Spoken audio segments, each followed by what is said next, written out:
Hello and welcome back to the Facts of Facts, the only Facts of Life podcast that actually prefers to be called Toots. How are you doing today, Britt? Pretty good, actually. Aside from the fact that my dishwasher is broken and I might have permanently damaged my Cuisinart by making pizza dough in it. So I'm having kind of like a kitchen disaster of a day. But aside from that, Did you say a kitchen disaster bidet? a kitchen disaster bidet. Yes. Okay. I said a Just wanted kitchen to make sure disaster I heard of a that. day, but okay. Well, I'm sorry about the kitchen, but at least we have a sexy ass episode of the Facts of Life to decipher for you. This, you know, you texted me and you said, so this is a weird one. And you're like, I can't wait to talk about it with you. And I said, oh, well, that makes me actually extra intrigued. Is usually because usually sometimes you're like, oh God, this is a bad one. This is really bad. This is horrible. Like bad things happen. Or you're like, it's unbearably boring. And it took me 9 hours to get through 23 minutes of content. That's not the case with this one. Not the case. You were like, it's weird. And you were like, and I was like, that makes it sound cool. And then you said, actually, the other thing is, it's inoffensive. I actually thought the offensive part of this was that this was so unbearably phoned in. I took a shower and right before we started doing this, and I was like, what was the episode today? It like evaporated as soon as I saw it. It's gone. I'm so glad I took all these notes because I barely know what happened. It's gone. It's almost complete. And the other weird thing is that it basically was like a vehicle for this old lady to show up, talk some shit. Who did she blow to get on this show? It's weird. She is not, she works her ass off. Yeah. But she's known for nothing. Like, she just consistently did, like, one episode of every single show. But we will get into her. I have her biography up a little bit later on. So, because I know that we have separate roles on this podcast. I didn't want to, get into your area of expertise because you're the one that looks people up and gives me the history of these people. But there is a moment where where Blair very meanly said, she's like, God, she's 83. That's not what 83 looks like. And she snaps at her and she's like, this is what 83 looks like. And I was like, that isn't what 83 looks like. And I was like, how old is this woman? She's 64 in this episode. I know. Okay. So, and then I was like, so who the fuck is this? And it's like, she's this like, workaday actress, mostly known for like Woman Diner or Matron or whatever. But like the top credit on her IMDb is Pretty Woman. Yeah. And where she doesn't even have nobody in that. She's like, nope. She's literally like woman number one on the street. Yeah, I need to go back to Pretty Woman just to find, her scene and see if it was super standout. I hope that's the case. She's just like, my God, or something like that.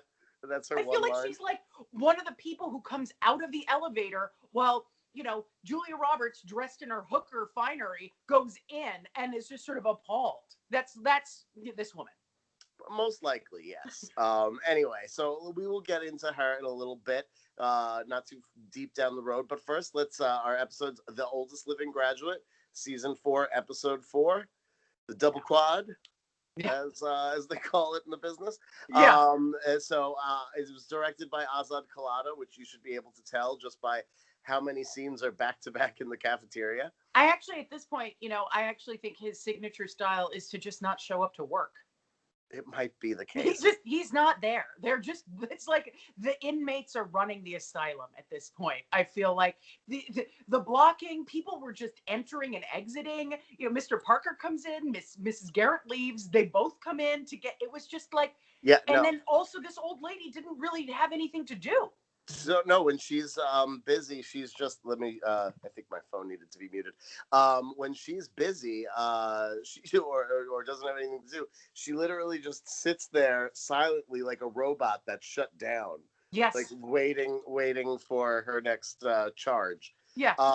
So this was written by a Facts of Life one and doneer, John Marcus, who he did a previously written a single "Gimme a Break," and then he'll go on to write an episode of Amanda's, which is B. Arthur's 1983 sitcom. All episodes of it, I believe there are 13, are on YouTube, and I recommend you check it out. It's a fun trip. He did a Taxi, and then his career breaks wide open. He joins the Cosby Show in its first season, does those weird first 6 episodes, and then gets bumped up to executive producer and ends up show running the show, and goes on to create A Different World. And he also created Late Line, which was that Al Franken sitcom, which is pretty well regarded. He was also nominated for an Emmy on his work on the Larry Sanders Show, where he did the episode where Ellen, I think she fucks Larry Sanders. It's a good episode. That's like you're tickling me in the place that I don't like to be tickled. You're mentioning Larry Sanders and Ellen in the same sentence. You don't like Larry Sanders Show? It's. I mean, I respect it. I can't really watch it. All right. He also created his last sitcom he created right after Larry Sanders was Kristen, with Kristen Chenoweth, which only aired 6 of its 13 episodes. And then he shifted. What network was that on? I believe that was on ABC. What was the premise of that? You know, let me see if I can find that for you, because I think it was just like, I'm a quirky girl, because I did watch it when it was new, but I have absolutely no recollections of it. Was that post Pushing Daisies or pre? What year was Pushing Daisies? It was NBC. I don't know. The thing about Kristen Chenoweth is that it's so anonymous. She's a small town girl that takes a job from Oklahoma, takes a job as a secretary in New York City, where her boss is a real estate tycoon who wants to sleep with her, but she does not want to sleep with him, and she's hoping to break into show business, and that is the show. It's so anonymous. So basically, nobody it's like else every Kristen. I feel like Kristen Chenoweth has basically been the same age for 40 years. Yes, 92. I actually think she might have, like, she's like Dorian Gray. She has a portrait somewhere upstairs that's aging for her. And she's also like microscopic. She's like 2 inches tall. Yes. And so like, but I feel like the reason why maybe this sitcom failed was because like they didn't respect her writer, which was like, I need to sing 4 songs per episode. Well, she was trying to break into show business in New York City, is all it tells me here. But if that's not, I want to be a Broadway star and I'm constantly singing to the mirror and people are like, you're good.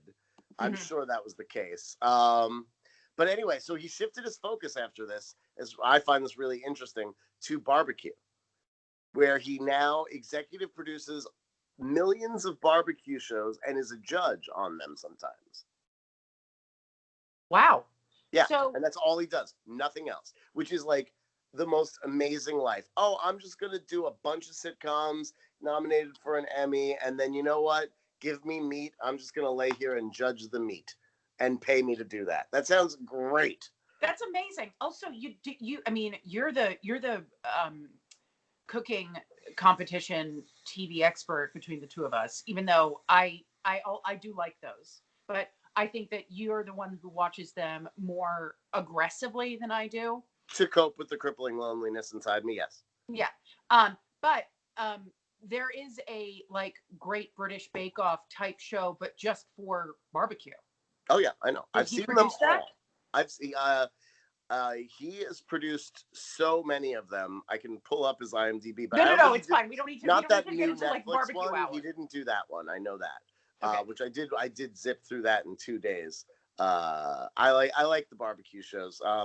Grant, who you'll remember from the early seasons of the show prior to the pandemic, is a pitmaster. He's not a pitmaster, but he was trained by one, and he's smoked some amazing meats for me. Yes. My husband has many times exclaimed how tasted wonderful his meat. Grant's meat is. How beautifully formed and smoky it is. It is. It's surprisingly tender. It's very tender. So, all right, let's get into this episode. Let me just say, by the way, and I really don't want to spill the beans too much, so I won't tell you specifically, but they're on a tear because this is a weird episode, but next week is the episode that inspired this podcast. Okay, great. Well, that's awesome. Good. Okay. Next week is the episode where I just happened to have caught it on TV and I knew the episode and I was just like, oh my goodness. So I feel like I don't look ahead. I'm not. I never do. I know you don't. But I just want this one to wash over you. Honestly, if you want to film yourself watching it, I'm down. But usually I watch them completely in the nude. Same. So then I think a lot of our fans maybe we should just do a Skype nude viewing party for our Facts of Lovelies. So Dominic, then we need to move over. Then we need to actually literally do what we've always been threatening to do, which we need to start an OnlyFans account.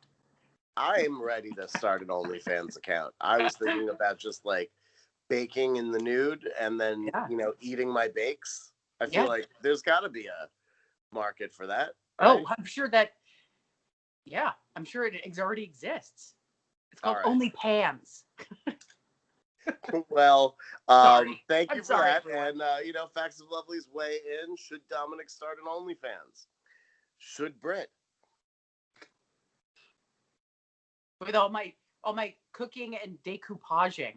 Hey, no, don't steal my thing. Yeah, do decoupage. Decoupage your private areas. No, that's not. I decoupage your private areas. Your box. So I'm naked on your OnlyFans and mine? Yes. That's how it works? All right. Yes. All right. So we open in the cafeteria. Yeah. These are exciting times, and I like that they're mixing it up. Because that's the thing. As I said, I think that Azad Kalada's signature style is that he just doesn't show up to work anymore. So, but he's left basically like sort of instructions like, okay, so scene 1 just started in the cafeteria. Scene 2, probably also in the cafeteria. If need be, maybe a different location, but not for too long. Scene 3 and 4, 100% back in the cafeteria. But then, go into the lounge for a second. Yeah. Mix it up.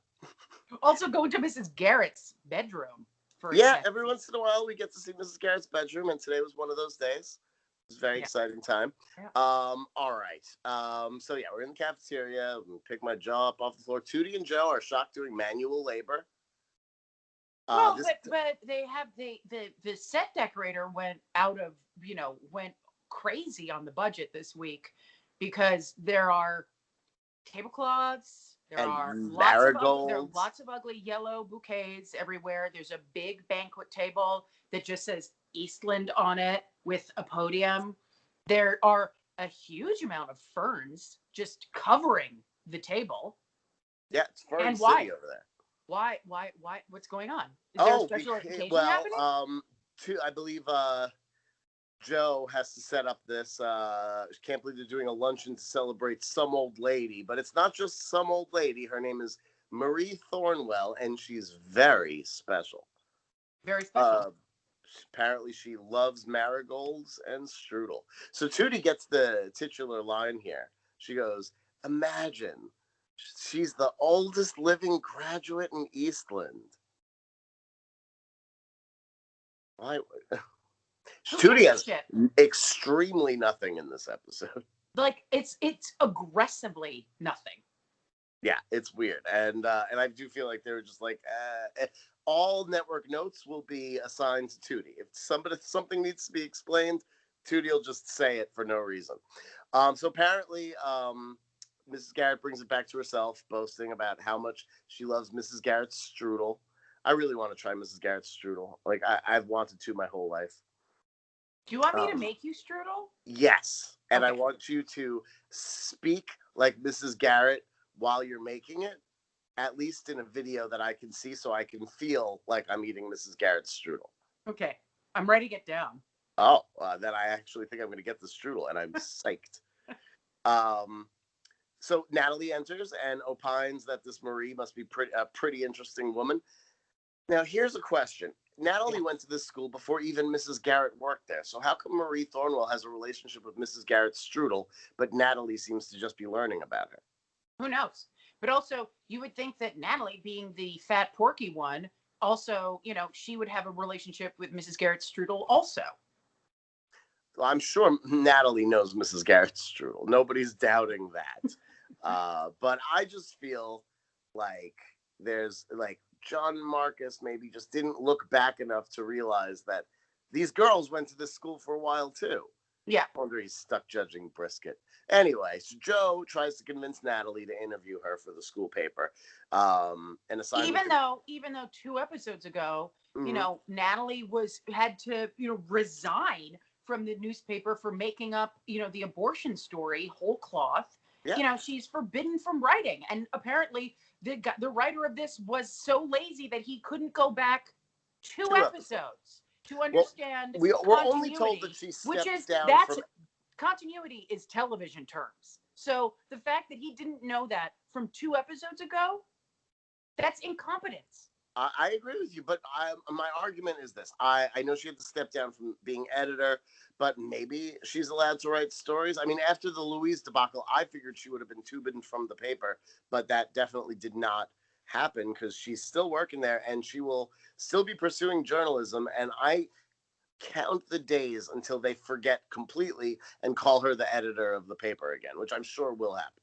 So speaking of Jeffrey Toobin and Natalie Green, do you think that Natalie, and you can just foreshadow this, does Natalie get in trouble for publicly masturbating with her work colleagues at school? Season 6. Okay, cool.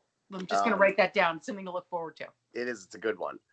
All right. So rather than leaning into the continuity, Natalie gives her the generic excuse of being too busy to handle this one. Yeah. What are you doing, Natalie? You don't have a plot. Nothing. She's not doing anything.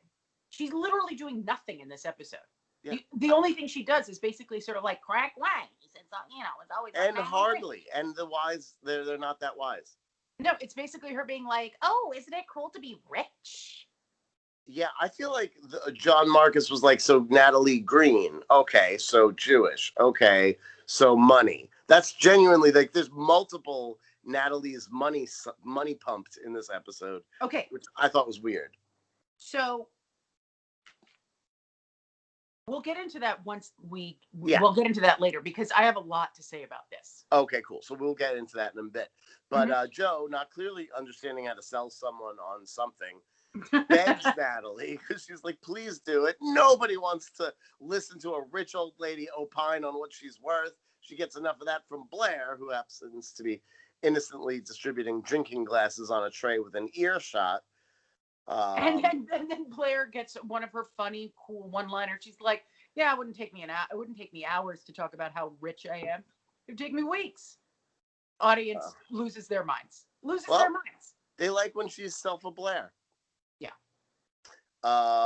Despite her status as a living legend at Eastland, Joe resents the fact that they're honoring her just because she promised a bunch of cash to Eastland. This is the episode that the writers chip away at Joe's principles, which I enjoy.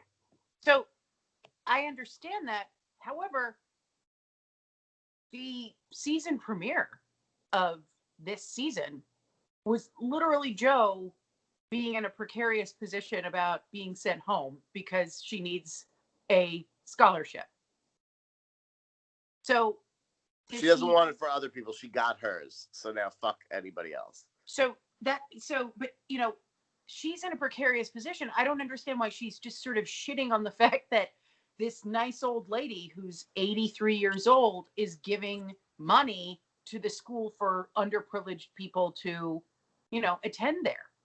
Joe's not having it. There's some Joe continuity in this episode that we'll get into that bothers me, but that's one of them for sure. So Mr. Parker comes in. Oh boy. Delighted they're not using plastic table coverings. I'm starting to think that I prefer Mr. Bradley. What do you think? Yeah, Mr. Bradley was at least creepy looking in a youthful way. This guy's just kind of old and gross. He comes in, he's like, Hey, Edna, you got the strudel? And she's like, yes, Mr. Parker. And he's like, whoa. You got the backup butt plug? just in case Yeah, we need it. it's like he's asking for like if she got the results of her STD test. Yeah, It's like weird. it was like, wait, we need to make sure we have the backup strudel too. And it's salacious and gross. And then like Mrs. Garrett's like, well, actually, I got to go make sure we have that too. Then she leaves. Also, like they're really setting up that Marie Thornwell is a strudel wolf. Yeah. It's like supposed to be a real big plot point here. Joe has a decent line. Okay. Joe says, he hasn't been, Mr. Parker hasn't been this jumpy since Playboy sent that talent scout here. Yeah. If I were headmistress of a all-girls school where everyone is underage and Playboy shows up to recruit teenage girls to pose nude, I would be jumpy as well. Yeah, well, she's not saying he's wrong for having been jumpy.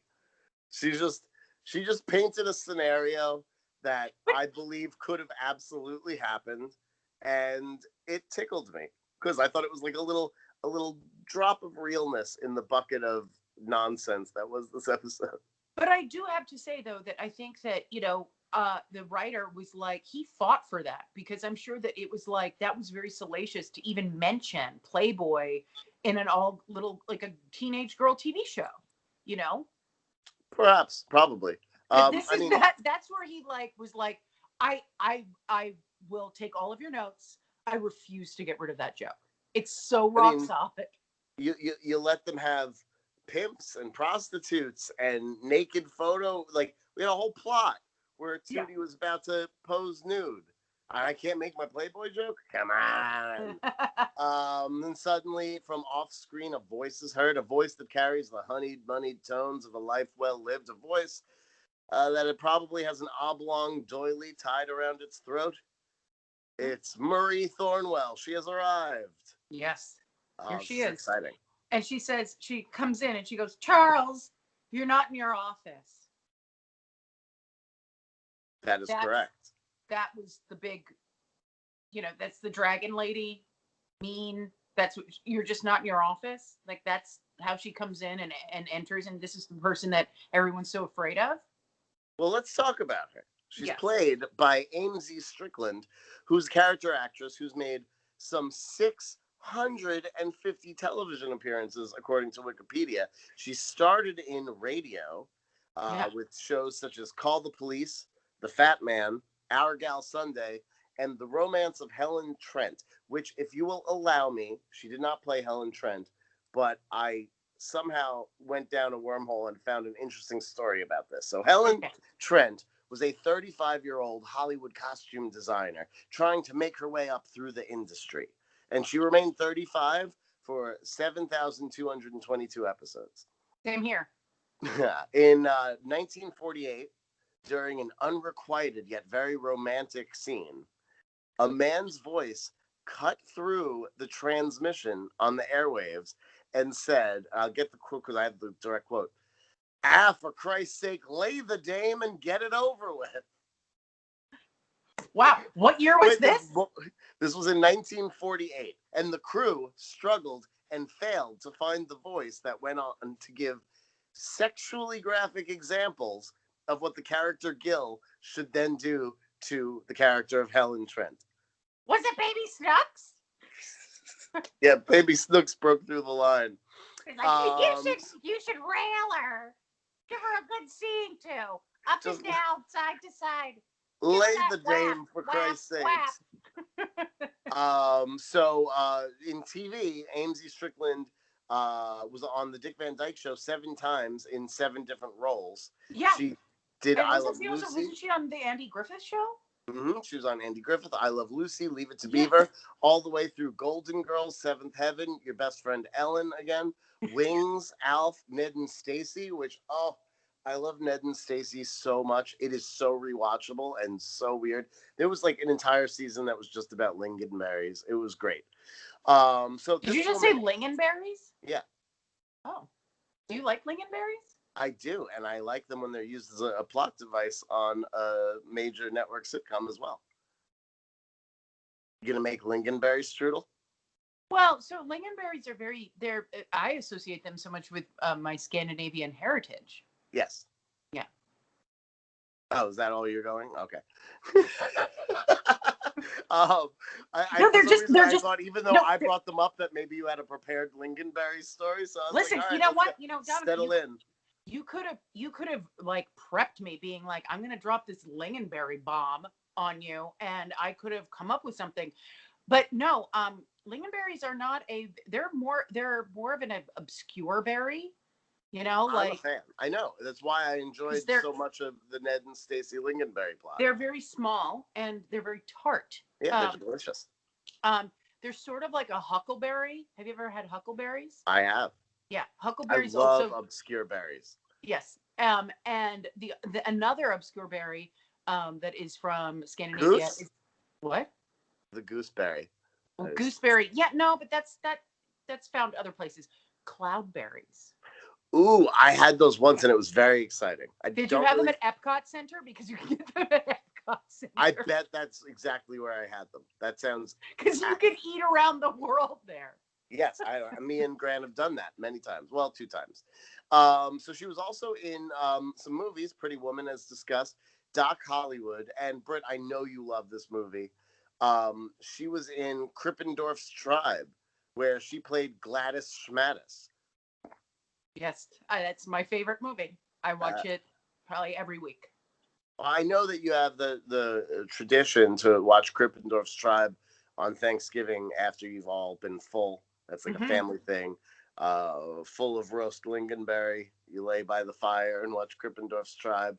Yep. That's the Lundborg way. Sadly, Amesy Strickland passed away in 2006 at the age of 87. She was found strangled by her neck doily. All right. So in Spokane, Washington. Okay. I literally know that just from her IMDb.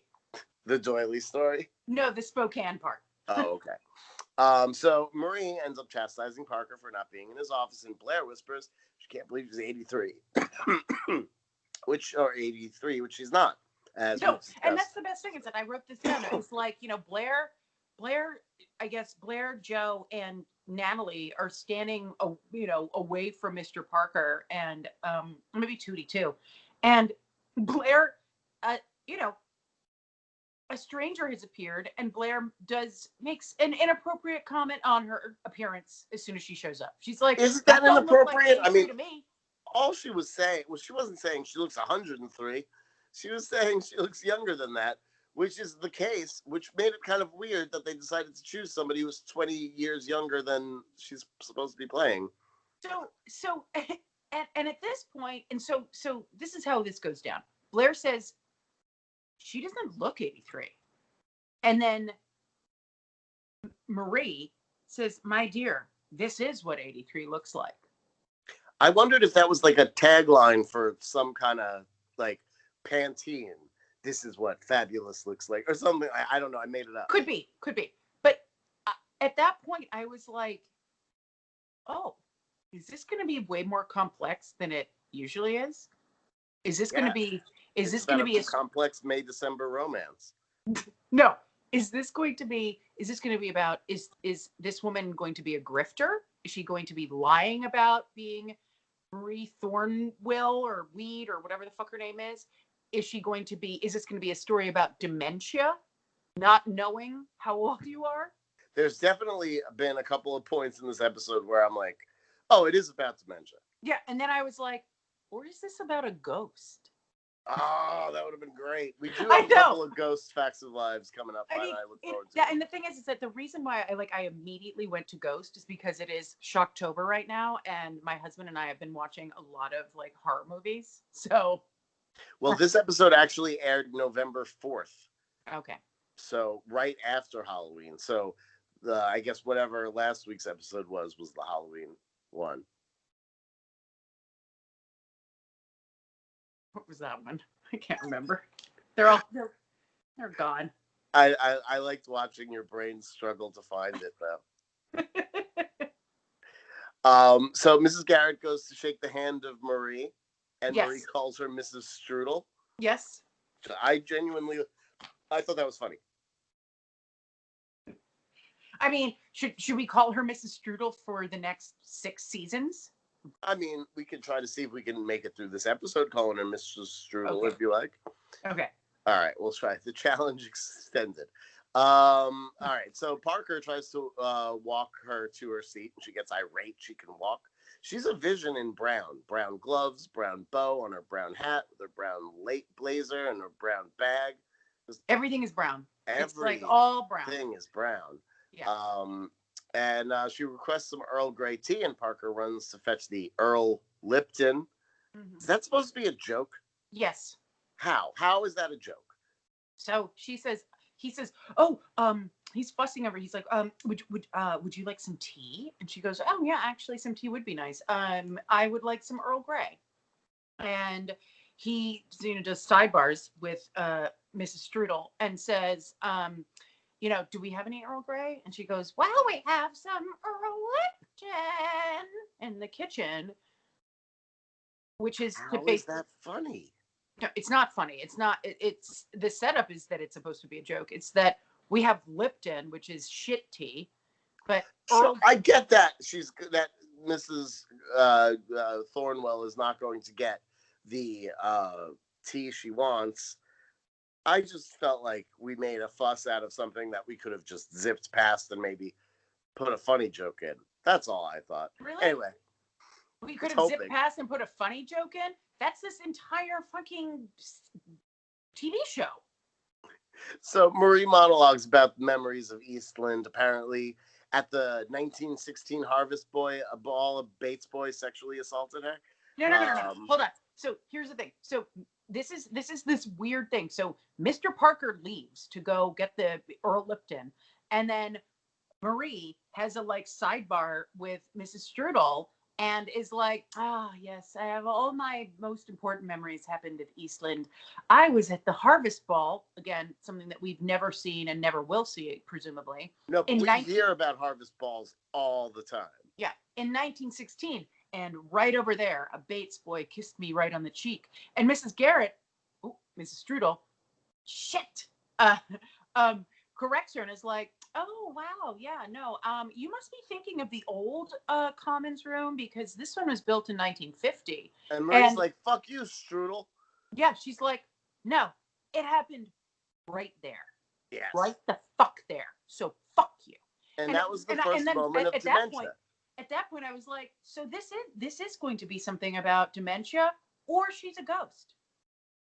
I was like, she could be a ghost. I mean, she's like, no. It definitely happened here. She didn't say it like that. She said it like, fuck you, Strudel. It happened here. Shut your mouth. And that basically, I think there was a draft of this episode where she had Alzheimer's or something. Yeah. Or that she's a grifter, that she's not actually who she says she is, which I think there were a lot of other signs throughout the episode where Blair comes in all like la-di-da late in the episode being like, oh, I called my mom who called her investment, banker, whatever. And I discovered something interesting about Marie. We're richer than she is. And then she's it's like a ghost. And then I was like, is she a ghost or is she a grifter? Yeah, Blair came in with such a non-event at that point. It was like, okay, that's good for your plot that you're having in your head that you haven't even informed us of at this point. Fine, Blair, but we'll get to that in a bit. No, but let me just say one thing, is that I actually think that the grifter plot is so much more compelling and interesting, which is kind of what I thought that they were going with. Anything would have been more compelling and interesting than what we got. Where it's sort of like, I'm 83. That doesn't look like 83. She's actually 64. Oh, she doesn't actually have the money that she's apparently going to give to us, but she's stringing along Joe to give her the money rather than donate it to And here she is lying about her time in 1816 when she was getting fucked by a Bates boy. Exactly. I feel like the bones of that was in this episode, but they were like, we actually can't do that because that's too clever. We need to dumb it down. Really, just make it so that it's about. Yeah, could you make it make no sense? Yeah. Anyway, so Mr. Parker comes back and does that totally normal thing where he says, your beverage is being made, now go to sleep in my employee's bedroom. Yeah. He says, so the tea's being made. You should go have a nap in Mrs. Garrett's bed. I've heard it's really soft. It's really comfortable. And then he's like, oh, wait a minute. I've never been in there. Ugh. Ah, gross. Yeah, what was that? That was weird. Unnecessary. Like, I mean, just the way that Parker decided to like laugh maniacally after saying that was strange because it felt like it was an on-purpose joke that was wildly inappropriate, whether or not you're going to be on a children's show or talking to an old lady benefactor. Either way, the joke's not appropriate, especially when it's about your employee who's right in front of you. And let's also remember, it seems like you said it by accident, but then you're convinced trying to sell it. I felt like it was a weird moment. Yeah, it was a weird moment. And the other thing is that it's like it's inconceivable to me that a boarding school would not have a spare bedroom for literally anyone who is visiting, parents who are visiting their kids or whatever, or even that this rich lady, who at this point, it seems later on in the episode that she actually lives in Peekskill. Yes, that was a shock news to me when they said that. She doesn't need a nap. You know what I mean? Yeah. She came from 5 minutes away. But then, but also it's like it's such a weird thing to like offer up the bedroom of your employee to be like, yeah, go sleep in Mrs. Garrett's room. And so Mrs. Garrett's like, actually, I haven't made it up after I had like a slam session with, Roy from last night. I don't know. There may be a couple of devices in the bed. Just knock them on the floor. It's fine. Yeah, it's fine. All right. So Mrs. Garrett goes to check on the tea, and Blair takes it upon herself to start bragging. She introduces herself and lists the Warner family credits. Yeah. Marie doesn't give a fuck. Calls Blair new money. She never mixes with it because she's a tough lady. Yeah. Mr. Parker whitewashes Tootie by calling her Dorothy, which appears to piss her off. And then, so the only thing that she ends up saying to this lady, and basically in this episode, is, my friends call me Tootie, before curtsying and getting the fuck out of there.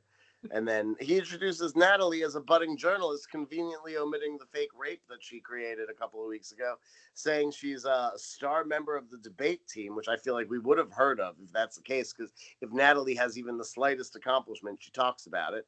True. True. Then Natalie acts all super Jewish and appraises Marie's ring upon handshake. Okay. So here also is where I thought that this episode was going to go. I thought it was going to be, don't valorize, the people who are old just because they're wealthy and powerful, because here she is and we're sucking her dick to get that sweet, sweet Marie Thornwood or Thornwill money for Eastland. And she's this weird, racist, anti-Semitic, anti-poor person, and it's sort of like, we don't need your money. I don't think she was anti-Semitic. I think the writer was writing her as, but I don't even know if that's like true. It just felt like all that Natalie talked about was money. Yeah, so that's what I thought we were going to do here, is that I thought it was going to be we're like, it was going to show Mr. Parker and Mrs. Garrett as being, Mrs.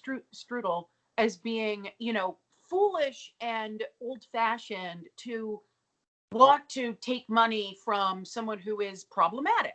Doesn't matter how great she is, or how old she is, but she has backwards ideas in that she doesn't like the fact, but she doesn't like the fact, that she doesn't like the fact that there's a black kid at the school. She doesn't like the fact that there's a Jewish kid at the school. She doesn't like the fact that there's a scholarship kid from the Bronx at this school. And so I thought that that's where this was going to go, which was the setup here. But no, it went in a completely more flaccid, lame direction, which was an old lady wants a young fuck toy. Yeah. It made sense to me. So Mr. Parker introduces Joe as someone who Joe is someone who gets grades good enough to maintain a scholarship. She works her ass off. We've seen her hold multiple jobs at a time. But for some reason, all Parker can think of to introduce Joe with is she's a student. It's just sort of like, oh, so thanks for coming to my birthday party. I don't think you know Dominik. He's a human being. Accurate, but less specific than I'd hoped. Dominik likes lingonberries. I do. All right. That starts a conversation, at least. It's better than what Parker gave Joe. Yeah. Anyway, Joe lords over Marie and is like, I hear you got a lot of money. How much they hitting you up for? Yeah. Which is enough to remind Mr. Parker that this woman has to go to bed immediately and screams for Mrs. Garrett. And rushes honestly, in with the Lipton. And honestly, at that point, I actually felt as though I needed to go to bed immediately. To take a little break after that? Just take a little break. Just have a 3 o'clock nap. I mean, what are we doing? We're in the middle of a pandemic. You know, I feel like regular sleep time, that's a nap too. I can nap at any point. Sure. I was going to say sure, but I said 4. So I went 4, sure. For sure. So Mrs. Garrett has the tea. She also has a sneak preview of the strudel. The strudel, while not a plot point in this episode, sure wants to be. Yeah. Mr. Parker has some work to do, thankfully. He's got to go. Yeah. But does he? But that's literally it. He's like, I got to go. And then that's it. He leaves for the rest of the episode. No, he doesn't. He comes back in seconds. Like, he says he's got to go, but he is about to interrupt Joe's little meeting with Mrs. Thornwell after he's like, okay, I got to go to work. And then they go upstairs, and then he breaks in. But we'll get to that in just a moment. Yeah.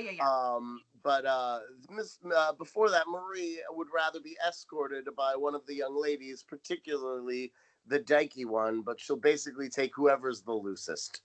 Yeah.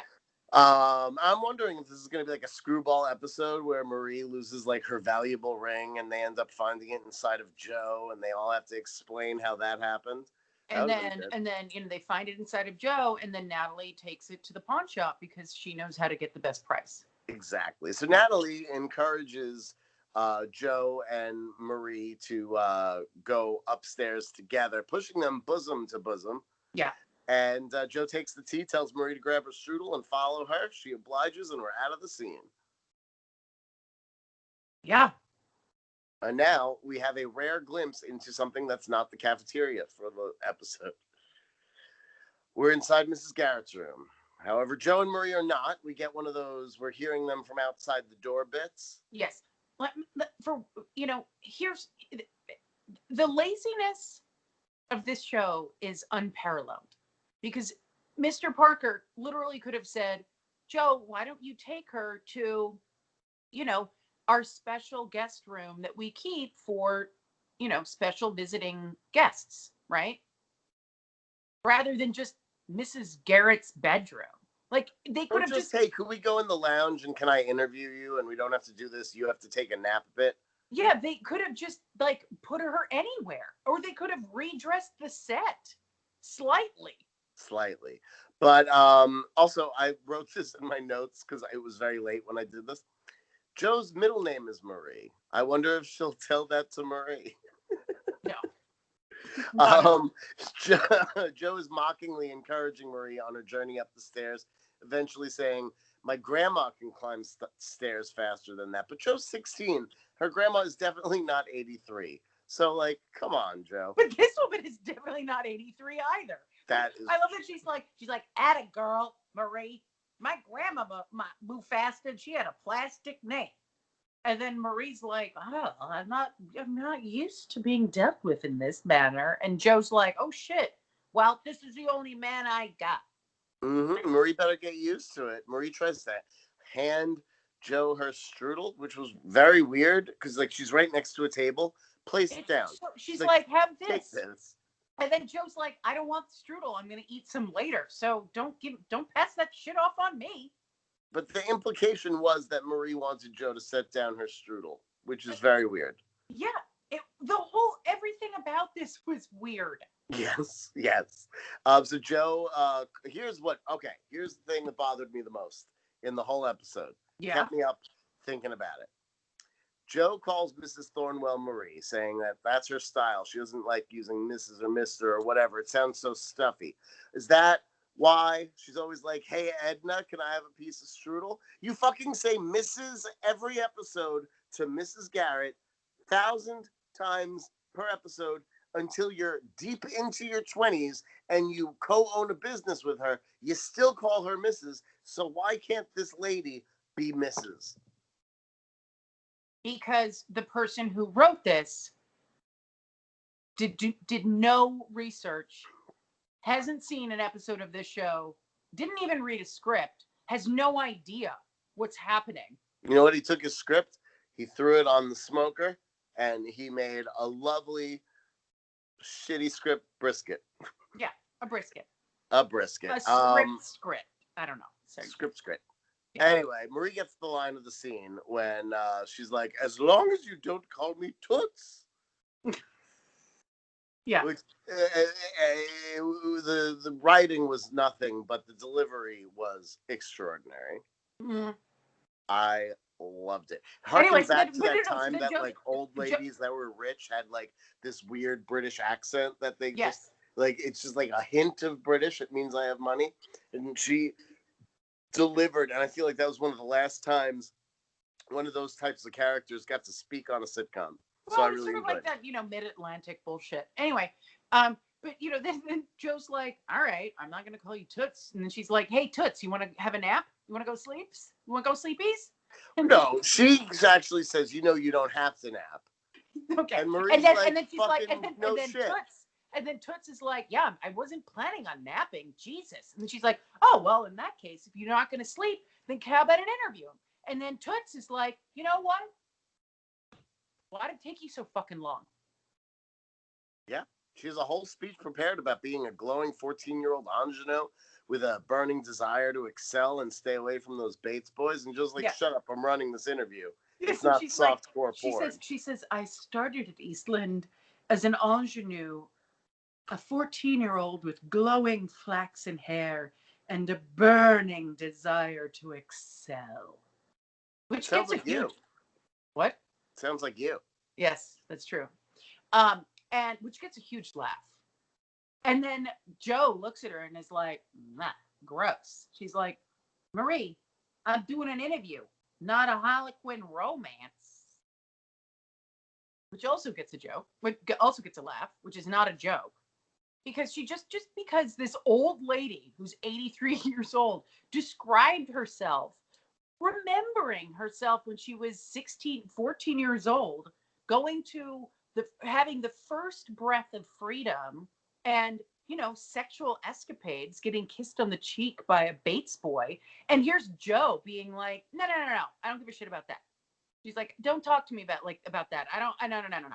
And then it's like she's shitting on it because she's using all this purple language. She's an old lady. Why can't she communicate the way she wants? I mean, why can't she go up the stairs the way she wants? Right.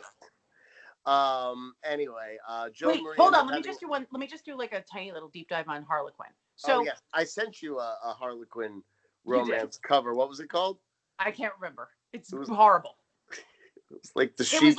It was like Sheik Shahid and the Virgin Horsewoman or something like that. Anyway, I think that's it.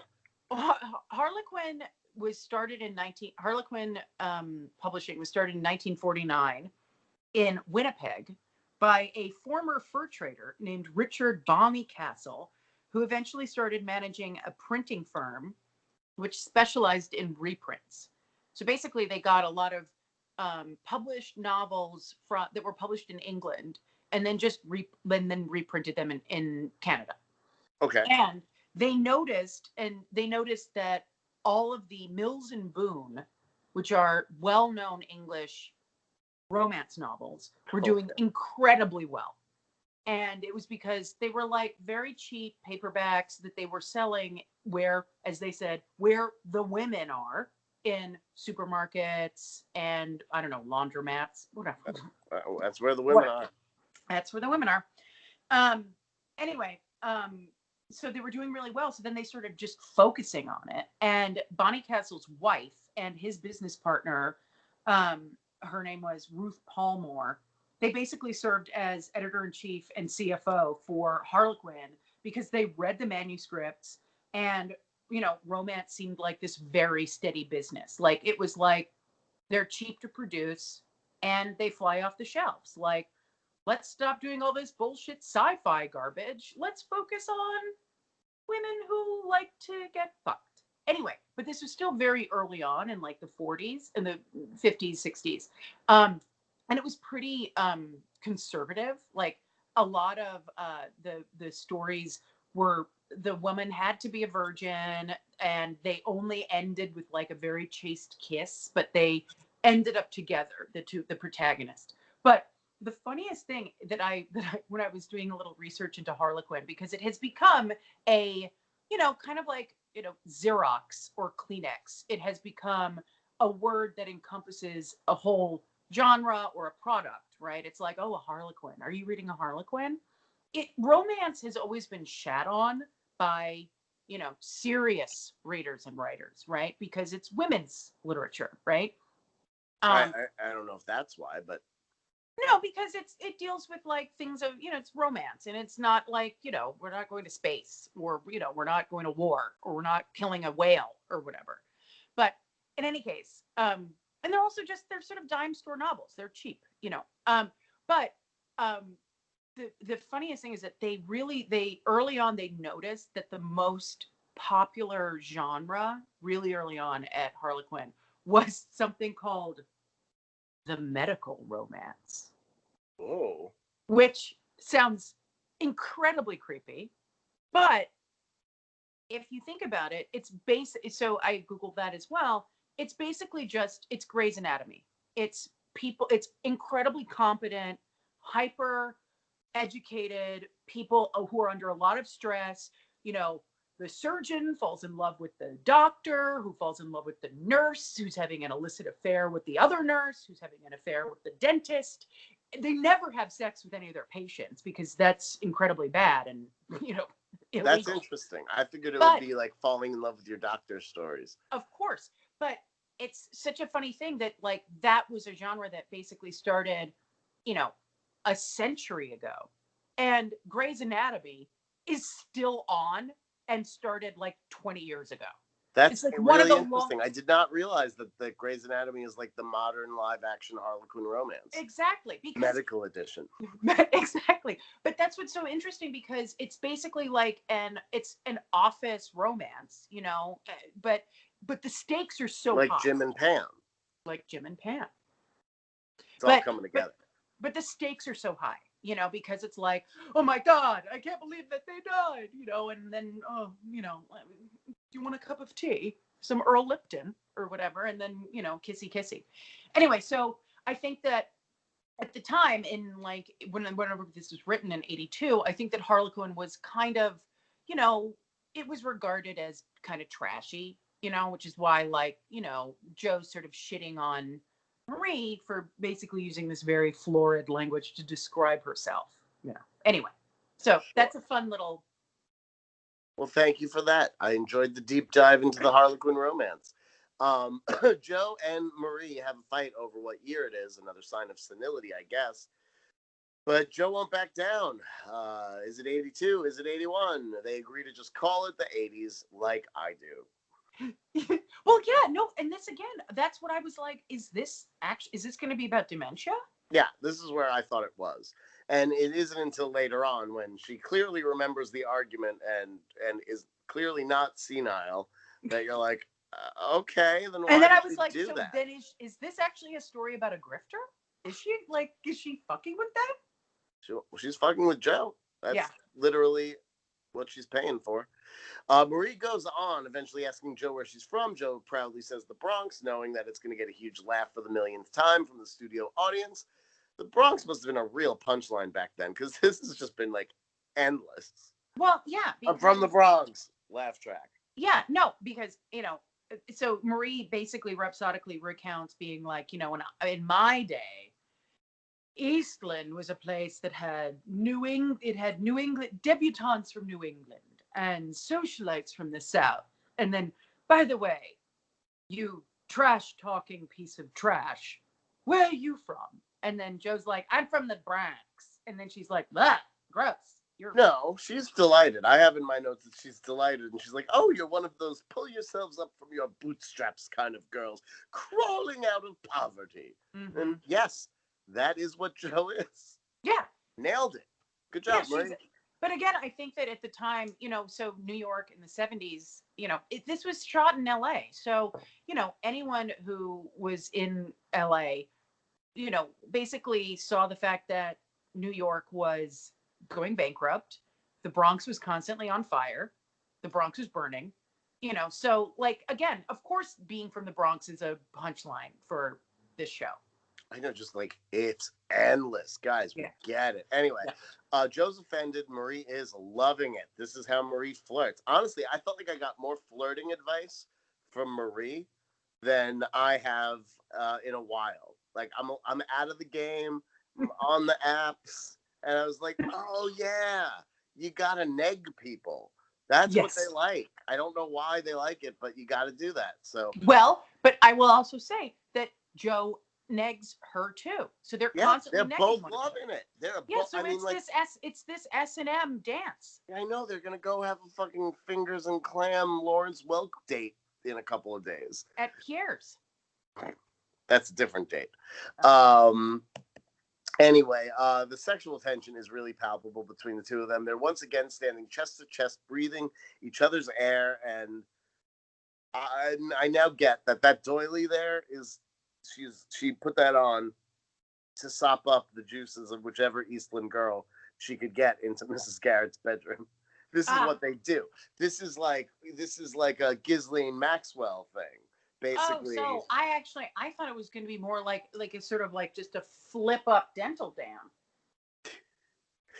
No, I think but I believe that like Mr. Parker and Mrs. Garrett know that to get the money, when this lady comes to town, we have to pimp out one of the girls, whichever one she seems to express an interest in, and wear that doily because you're gonna like to smell it in a couple of days. So this Marie is Jeffrey Epstein. Yes. Yeah. Okay. That's I thought I had made that clear. I just want to make it clear for our listeners. Yeah, no, that's true. So Joe is about to give Marie the what for when Mr. Parker bursts into the room despite having left to go do some work, and we have been seeing this continuously because we were in Mrs. Garrett's room while the girls were still going up. So we know exactly how long it has been. He left and he came back within like 8 seconds, bursting up the stairs into Mrs. Strudel's room just to break up the fight. He's like, no. You're supposed to be going down on her, not talking down to her. Yeah. Oh, Joe, get it together. Regardless, he pulls her out of the room. So Marie can nap and says maybe Joe will get to see Marie at lunch. And maybe Joe will get to see Marie naked. Mm-hmm. Mm-hmm. Marie looks super smug and is about to rub one out while thinking about the recent confrontation. And we're out. Yeah. Now where are we? You have to look at your notes? Do you seriously? Hold on, I need to look.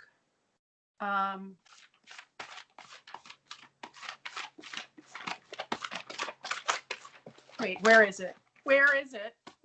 Oh, we're in the cafeteria. That's right. It's time for the big luncheon. Thanks for the prop comedy. Loved it. You're the carrot top of the Facts and Facts podcast. Wait. Let me get my trunk. The Eastland girls aren't even attending this event. They are servers. They're working it. They're caterers. I was shocked. They're all pouring tea and whatnot. It's ridiculous. Mr. Parker, speaking of ridiculous, everything that happens here on out from the episode. Yeah. Mr. Parker's giving a speech to express the school's gratitude for her Marie's generous gift to the school, but Marie's not having it. Interrupts him by tugging his arm like a child because she has something she wants to say. Yeah, but before she interrupts him, which I do have down here, he does refer to her as a treasure. He does. That was weird. I wrote it down being treasure. That was a surprising pronunciation. Odd. I was like, again, I think that Azad Khalado just wasn't there, and like the camera guy was just like, whatever, just keep rolling, it's fine. something. I think it's Fred from Scooby-Doo. Yeah. Often says treasure weird, sort of like that, not as pronounced as Mr. Parker did, but like treasure. It is a weird thing. Treasure. That makes more sense. But Treasure, she's such a local Treasure. That sounds like that's like a different thing. Like, oh, she's my Treasure. Yeah. So Mr. Parker, he's so tacky when he's like, with all the money you're giving us, Marie, you can say whatever the fuck you want. I know. I know, it's so gross. So it's like, have a little bit of chill there, bro. I know. He introduces her, tries once again to lift her out of her seat, and she just smacks him. She hates him. I mean, I hate him too. Yeah, this is not his best episode. It's not his worst episode, but it's not his best episode. Okay. Although he has a couple of really bad ones coming up. I think he just sucks. So she starts her speech and quickly announces that rather than give the money to the school, she's decided to give her generous gift to Joe from the Bronx. In the hopes that she'll let me spend my last days nose deep in her crotch. Yeah. Everyone is shocked. Such language. Mr. Parker is mad at Mrs. Garrett. What did you put in that tea? Well, she also, so when she says, I'm not going to give the money to Eastland, I'm going to give it to Joe from the Bronx. She says it like it's a witch's curse. But again, it is Spooktober over here, so, ghosts and also and witches she's are either a ghost or a woman that died, 20 years ago, and people are just still pretending that she's aging. Exactly. Anyway, so then, so after this, Joe's like, what? Why me? And then all of the other girls swarm her, being like, Joe, you're rich. From just one interview. Meh. I don't get it. Why me? And then Blair's like, exactly what I was thinking. And then Mrs. Strudel comes over being like, Joe, I'm so happy for you. And then everybody kind of jumps for joy. I was very surprised that everybody was just like, okay, we accept this. This seems normal. Very super normal thing to do because, I would have actually thought that there would have been some sort of paperwork involved in terms of, very generous donation to, I'm sure. A donation to an educational, Oh, that. Yeah. Nonprofit that you would think that you can't renege on that. You can't just be like, hi, thanks for having this really cool luncheon for me. Yeah, I'm not doing that anymore. I'm giving it to this little girl that I just found. This urchin from the Bronx. She's going to let me have sex with her because she's super poor. And I'm going to put her in a real cool Miss Havisham-esque dress so that I can poke her right on the sex button. I think before we go to commercial break, we do need to give a special shout out to Blair's crazy harumph acting with her eyes, because we hold on the rest of the girls celebrating for quite some time, which I guess you can do for a good 5-6 seconds, but Blair also had to hold her harumph face for so long. It was so painfully long, and I just felt for her. She's like, are we out yet? You just see, I was just thinking, can we cut? As I said, Azad was not there. No. I do believe that he's there. I believe that he lives in the cafeteria. I think he has in my head, I've imagined that he has a beach chair that is welded to the floor right in front of the set for the cafeteria, has a cup holder, and he basically sleeps there, and he has interns bring him food there. And if he's not there, then you can do a scene in Mrs. Garrett's room, but make it quick because I'm not going. I'm in my chair. No. If anything, he's constantly sleeping in Mrs. Strudel's room. It is possible. That's why he didn't want. Anyway, so we're back from the break, but we're still in the cafeteria now, cleaning it up. I assumed in my notes that we were cleaning it up after the event because they are still talking about what just happened in the last scene as though it had just happened seconds ago. But later on, I realized that it's been days, an indeterminate amount of days, but yet they still are just can't believe what happened right before the commercial break. I know. Nat does this bit where she's like, she's not rich, she's rich. Like, again, money obsessed, which Blair mimics. Rich. Well, no, and she's like, it can't be true. Joel pulling a check and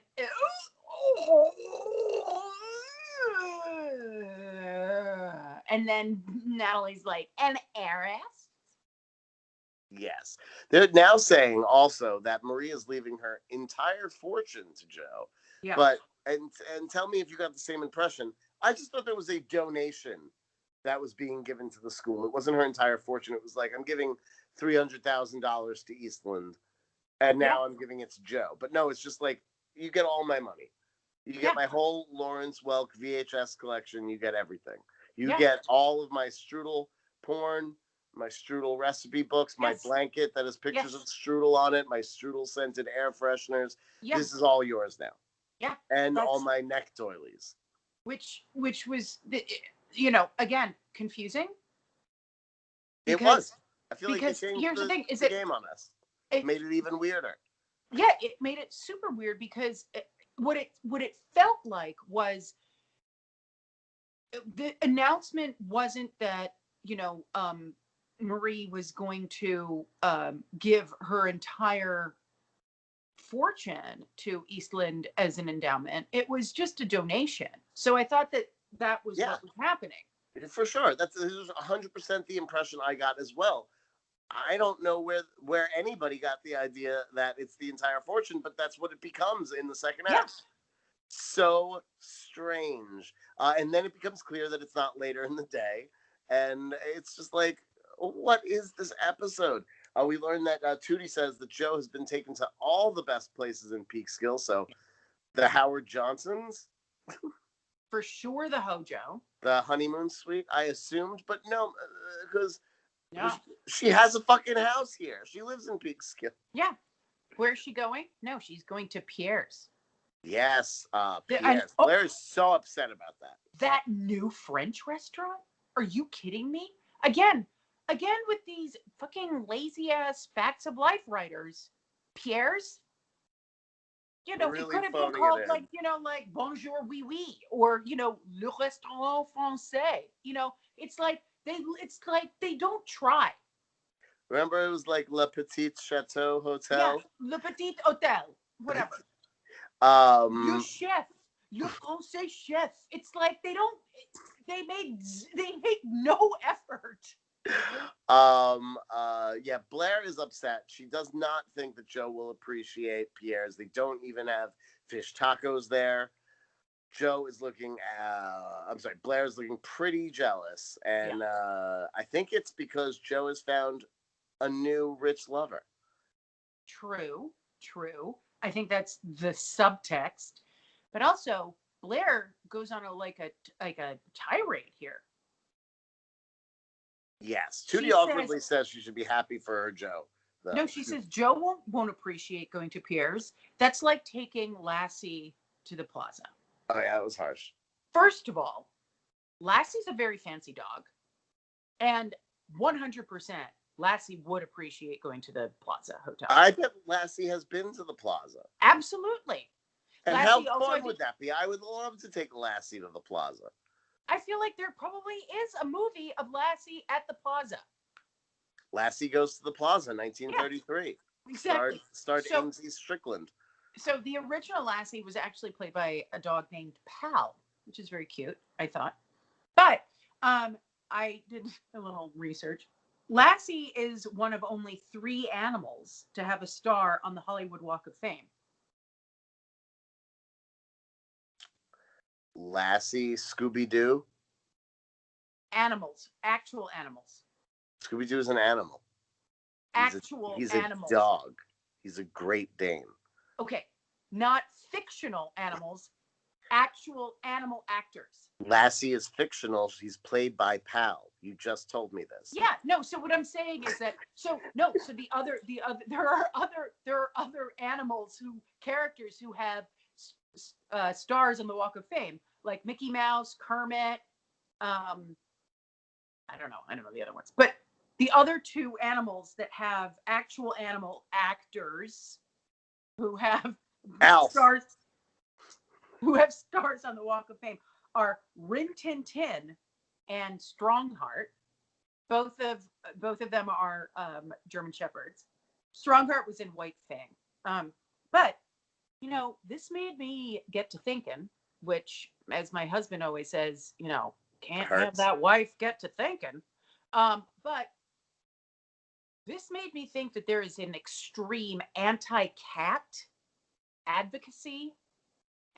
actor advocacy in Hollywood, because there are no cat actors or characters on the Hollywood Walk of Fame. That is outrageous. It is outrageous. And do you want me to just give a real quick? Yes. I'm sorry. Greg. Somebody wanted to Hello, hear this Greg. conversation. You deserve a star. Oh, Greg, look at you. So I'm going to just do a very brief rundown of very important animals, cats in cinema. Okay? Okay.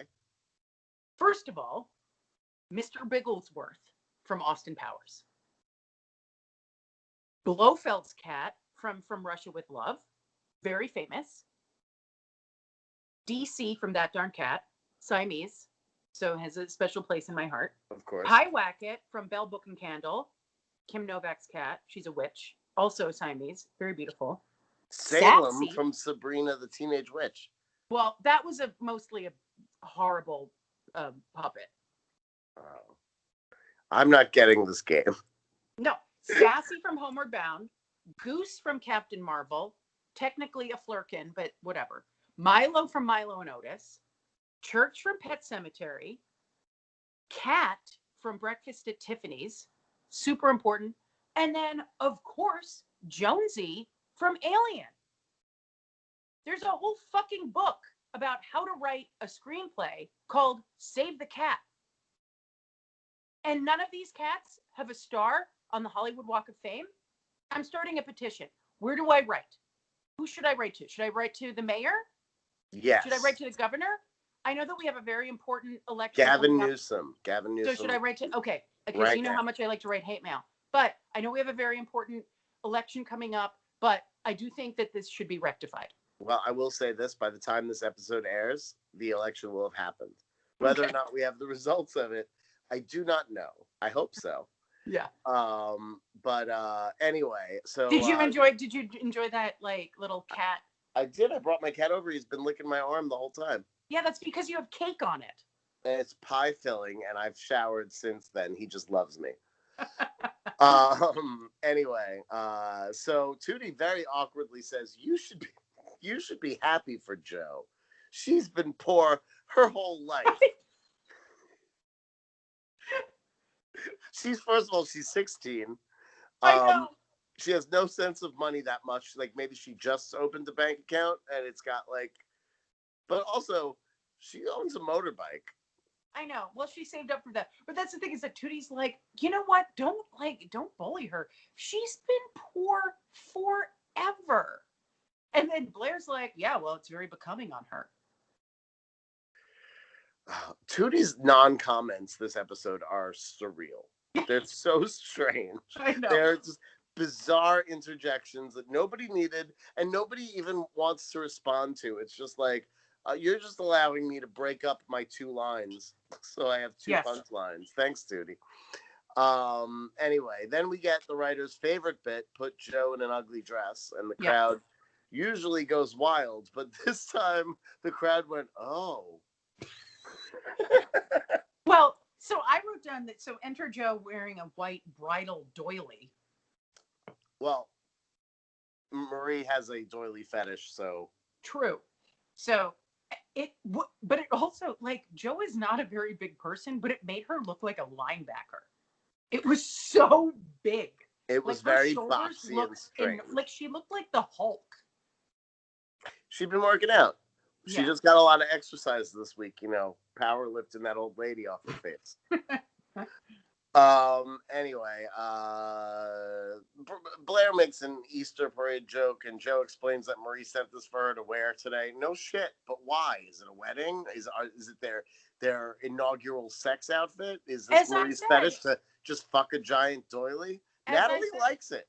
as I said, it makes her look like Miss Havisham. Yeah. Natalie likes it, and I think because it doesn't have a giant Mickey Mouse head on it, Natalie considers it couture. She goes, I really like it. It's sort of like punk Shirley Temple. What? What? What is that? What does that mean? That means nothing. Not only does it mean nothing, but it doesn't match the visual we get. No. We get a 16-year-old wearing a size 30 bridal dress. Yeah. That's And what here's I the thing, see. I don't see any punk. I don't see any Shirley Temple. So I will say this, thinking back on it now, I do see Shirley Temple a little bit because she did wear these cute little like lacy white dresses where she would tap dance for money, because she was a little hooker. Am I misremembering those movies? I know she was a hooker. Yeah. I'm pretty sure she was little. I don't know about the red and white dress. No, she was wearing a white dress, but Oh. It looked like that, where it was just these like layers of just lace, these white lace, Anyway, it looked like that, but this is like the least punk dress I've ever seen.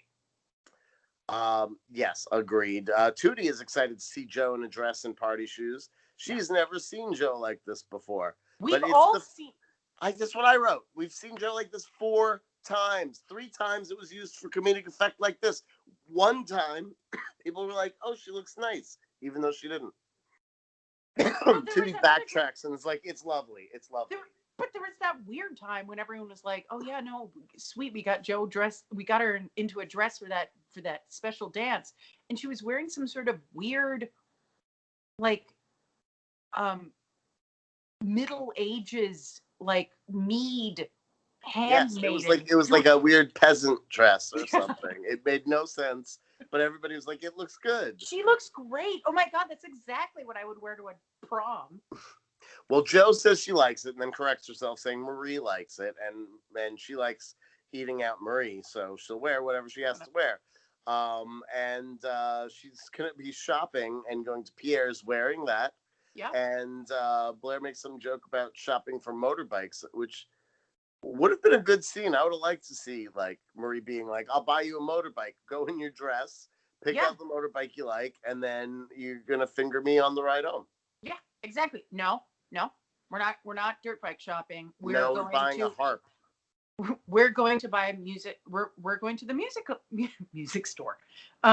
And Tootie's like, "Sweet. Oh yeah, you always wanted to learn how to play the guitar." She's like, "Well, actually, technically, no, I'm not playing the guitar. I'm playing the harp." Yeah. That's because Marie wants some heavenly post-coital music to enjoy while she has her strudel and cigarette. Fair enough. But here's the thing, is that if Joe really wants to play like a long con on this, and can you play a long con on the harp? Lift her family out of poverty so that her mom doesn't have to wear that cocktail dress anymore, which is what she says later. She says it right now. Oh, she says it right now. You know what? Wear the dress, get the harp, eat that old lady out, because I looked it up. A harp, $22,000. Wait till she dies, inherit everything, sell all that shit off. Sell that harp. Yeah, $22,000. That's used. Yeah, and you'll also have a skill. Yeah, if somebody dies, you can like send them off to heaven.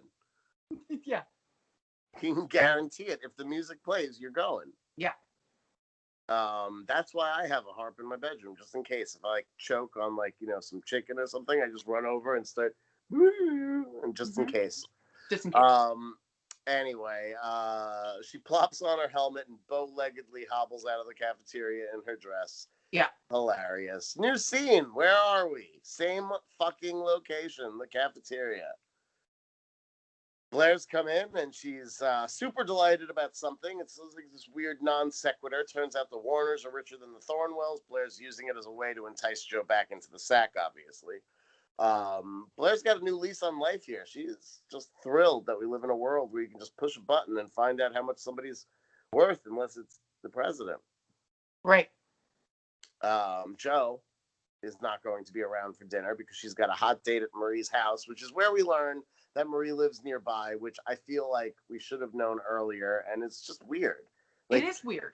It's super weird that she's close, and I can't really pinpoint why, but like it makes this situation that Joe has found herself in predatory. Yeah, predatory. Yeah, like she is being groomed by the local old lady who lords her money over. She's not grooming her. She likes it hairy. Yes. She likes it. That's why she picked Joe. She was like, I am a fan of pubic hair. That one. Mm-hmm. Anyway, yeah, it makes it feel uncomfortably close. Yeah, she's just there to go. Which is how I am right now. Cunnilingus she's there to go have dentureless cunnilingus anytime she wants. Yeah. Just zip over and boom, anyway, you're there.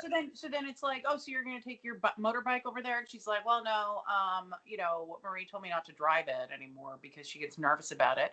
She can drive it. What? In the parking lot. Yeah, she can do it and Tootie's like, what?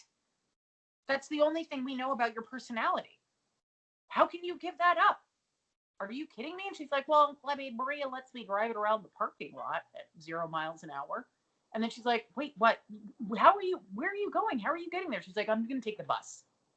And then it's like, now we know for sure that she just lives like within like 20 minutes of this fucking school. Very, very weird. Mrs. Garrett has taken it upon herself to create an underground strudel railroad to Marie's house because Mr. Parker said no more strudel for Marie, but Mrs. Garrett is going to have Joe Uber Eats it over there. Yeah. And so Joe's asking about the bus schedule. Tootie's outraged. What happened to you? Since when did you let an old lady, presumably giving you millions of dollars, that say a 16-year-old girl also shouldn't really be riding on a motorcycle, I think. Is that a crazy hot take? Like, I kind of hit me watching this episode where I was like, why does Joe have a motorcycle? Like, I don't know one 16-year-old boy or girl that has a motorcycle. It seems weird. I think it was just to make her incredibly, unbearably sexy for, all the burgeoning closeted lesbians in 1982. I guess. But the other thing that's weird is that Tootie suddenly is like being like, I don't even know you anymore. Where have your values gone, Joe? This isn't the Joe that I know. And it's like, if some old lady was like, Tootie, you can have all my money. You can be a millionaire. You can just wear this stupid dress. Wear this dress, eat me out, come over, play the harp. Tootie would be there in a snap. She would be there. She would kill Joe. She would run Joe over with her own motorbike to take this opportunity from her. I agree. So for Tootie to be like the voice of reason or whatever is bullshit. Yeah, it should definitely be Natalie, I think. Natalie too. The only one who wouldn't do it is Blair, because she couldn't be seduced because she's from the Warner textile family. Oh, I thought you were going to say because she's already been dating Joe for 2 years. Yeah. Anyway, Marie arrives, now dressed all in gray, but with the same brown gloves and bag, which honestly super clash to me. Is gray and brown a color combination that's supposed to work? Because I did not like it on Marie.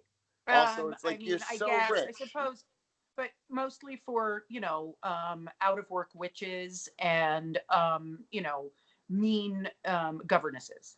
So when they're out of work, they're not allowed to wear the standard black? Yeah, that's right. Okay. Also, like, you probably, with the money that you probably have enough money for a different bag. You don't have to wear the same bag every time, but whatever. Marie's brought Joe a surprise. It is not a harp. It is, get ready for beanie talk. It's pure beanie talk from here on out to the end of the episode. So it's her uniform for the ladies of the colonies, which I guess is a variation on the Colony Club. I was going to say that it was going to be the DAR. I thought it was going to be the Daughters of the American Revolution. I think they're all like in similar veins, I do think that this was named after the Colony Club, Okay. which was a women-only private social club for women founded by women in 1903. Today, the building houses the East Coast headquarters for the American Academy of the Dramatic Arts. The building was awarded New York City landmark status, landmark and Mindy, in 1966. I don't have confirmation whether or not the girls wore yellow and purple beanies, but at the ladies of the colonies, they sure do. And Marie is offended. She does not like that Joe thinks she doesn't belong there. Marie's like, you're saying you don't want to go, which seems to be code for something, because Joe falls in line so quickly after she says that. And Marie's like, that's what I thought. Yeah. Super weird. And then Tootie has some code too. Yeah. She needs Joe into the kitchen because there's a rump roast that needs tenderizing. So I took that as you need a spanking? Yeah. That was a weird one. This leaves Blatterly alone with Marie, and Blair brings up the ladies of the colonies, and Natalie decides to just fuck with Blair. No reason at all. Oh, isn't that the group that turns you down? And Blair just elbows Natalie, and we're out of the scene. Okay.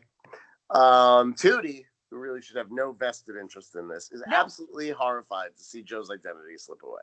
Yeah, because she's like, why would you want to be part of this snooty, snobby club? And she's like, well, I don't know. Maybe all that fucking, millions of dollars so that I can make sure that my mom doesn't have to wear a fucking cocktail dress for the rest of her life and have old creeps grind on her. Apparently, they're such snobs that Eleanor Roosevelt is still on their waiting list. Yeah. But this seems like this could be something that Tootie could go two different ways with this.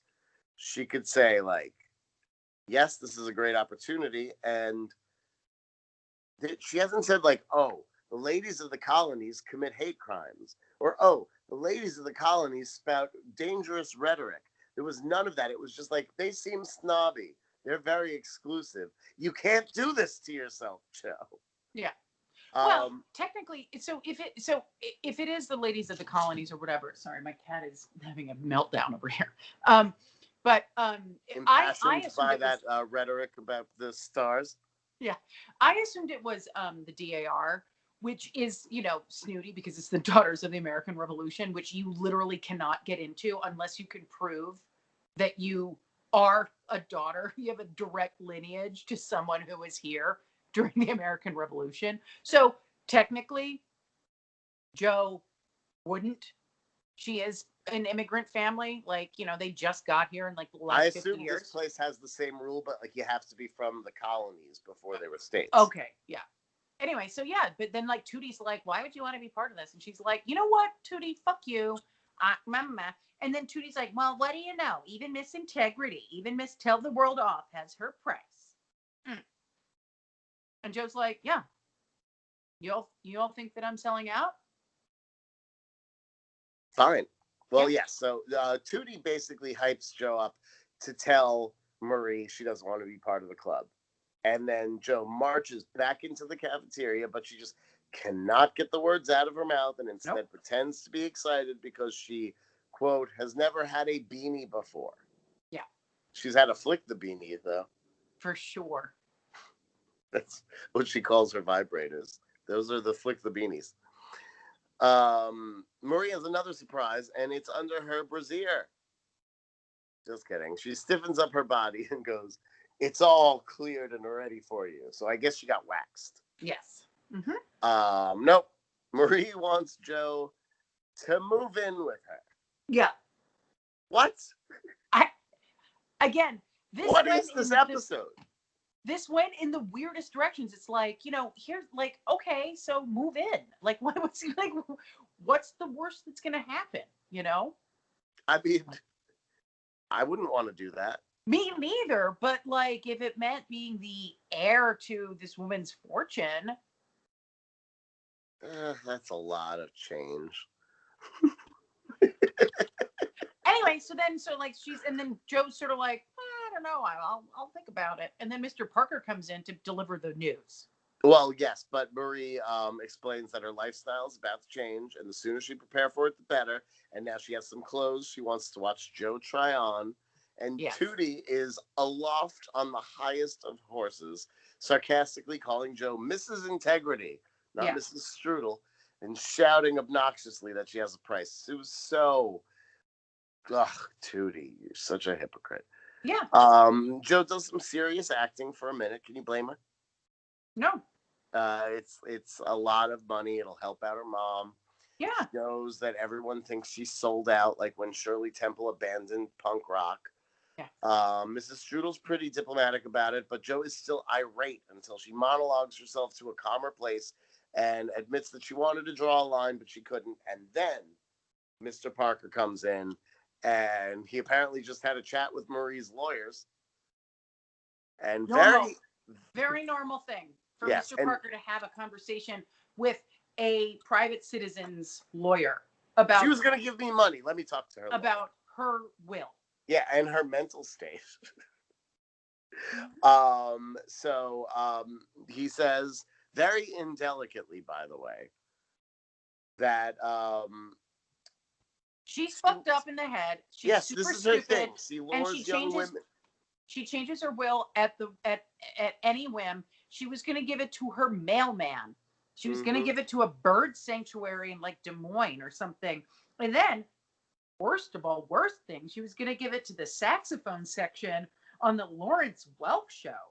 Yes, apparently. Again, super relevant reference for a show for little teenage girls. Okay, here's the thing. I've thought about this. Actually, we'll get to it in a minute, because we're about to talk about it.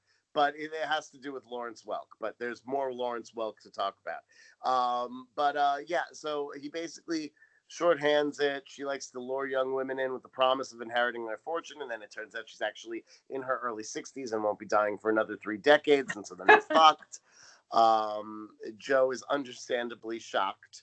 And this is not the first time, by the way, the show has brought up the Lawrence Welk show. No. They are into it here. So Joe is outraged about the harp and the beanie being used like that. Mrs. Garrett's like, you chose this, bitch. Yeah. Sorry, Mrs. Strudel. And then, as though she's known this all along, explains that Marie has a problem. She thinks she has to use her money to buy love and attention. I think it's more that she's senile, honestly. But Mrs. Garrett calls out Joe for using her as much as Marie used Joe. And I think there's a false equivalency there. Specifically, when Joe is fucking 16. Are you kidding me? Of course. Here's the thing. I wrote this down. I said, I hate this Mrs. Garrett voice so much because it's this emphatic, lower octave, like husky, like drag queen octave of being very serious, and she's trying to shame a teenage girl who's trying to escape poverty where she can see a way out. And Mrs. Garrett's like, Marie has a problem. She thinks she needs to use her body to buy love and attention. And you went along with her. You used her just as much as she used you. It's so fucking... And it's like, such a false equivalency. Mrs. Strudel, back up. No, absolutely not. Agreed. Do not shame Joe about being seduced by this money. By Holland Taylor. Yeah. So Joe goes to the lounge to confront Marie, who's sitting silently like a weirdo, like a robot that just shut down. Yes. Just wants to be away from the rest of the girls, I guess. I hate this show. If I could just be over there, that would be better. Mm-hmm. And Joe says she's not going to wear the outfit. She's not wearing the beanie, and she's not licking her old pussy anymore. Marie's like, then I'm changing my will. And she goes to leave, but Joe's like, yo, just because you're not buying me doesn't mean I don't want to hang out. Yeah, like, you're still super cool. Yeah, I love watching the Lawrence Welk show with you. Yes. She likes how pushy and stubborn Marie is, just like Joe. And Marie stipulates that Joe must wear the beanie when she visits, as though it is part of her fetish. beanies and doilies. You can choose one of the two. If you're not in it, you're not sitting, and you're not watching the Welk Show. Yeah. A lot of beanie talk in this episode. Marie invites her over for Wild Saturdays. They'll watch the Lawrence Welk Show, and here's how I realized that this is actually an episode about senility. Because the Lawrence Welk Show went off the air April 17th, 1982. This episode aired November 3rd, 1982, which means that the Lawrence Welk Show has been off the air all summer into the fall, and she doesn't seem aware of that. She still does think it's 1981. Or it's not about the Welk Show at all. It's just about sex. Yeah. One of the two. So, call back. Marie makes a crack about how they could fill an evening discussing what year it is, proving that if she has a memory of that conversation, she's not that senile. What was this? I literally wrote down. So here's the other great thing. This episode finished my notebook completely. My last note, my notebook, and I don't know if you can see it, but I literally just wrote down on this. It just says, "What on earth was that?" Just about this episode. It was so weird. It was like, what fact of life was I supposed to learn? To not give up my morals so that I can make friends with an old lady, or that maybe making friends with an old lady might give me money, or don't trust old ladies. Don't trust old ladies. Okay. That's what I got. So to close it out with weirdness, Marie and Joe agree to their Saturday night plan, and then they share an embrace like two unsure lovers. Oh my God. Their hug. It was like it was as though if someone described a hug to a robot that had been taught AI, had been programmed about it, and then taught another robot what a hug was, and then that robot taught another robot what the hug was, and then those two robots hugged one another. They just gently, weirdly caressed one another's forearms.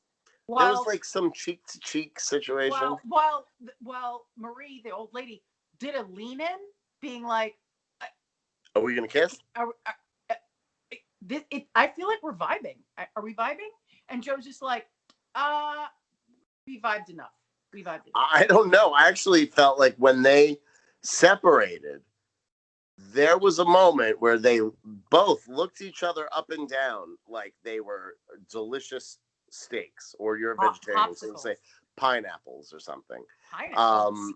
And then Marie lets out a guttural moan as Joe thrusts her waist out, and then we end the episode. Yeah. Mm-hmm.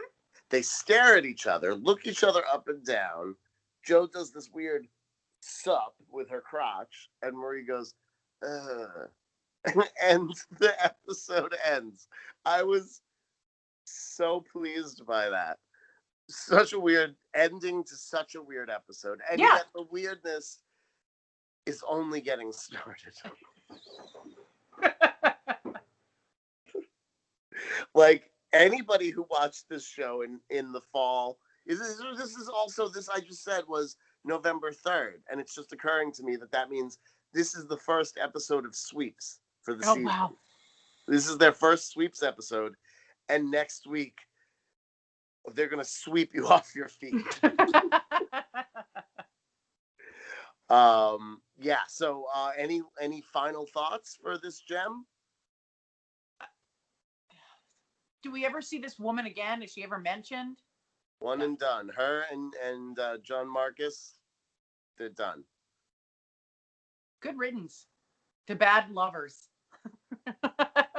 I don't know. It looked like she must have been. I got the vibe, like, as a gay guy, when you're going into the gay community, sometimes there'll be some creepy older guy that wants to like teach you the ways, and like, I'm super experienced. I felt like that was this episode. Now, this lady looked like she had cobwebs in her puss. I disagree. I think this lady was ready for action. Yeah.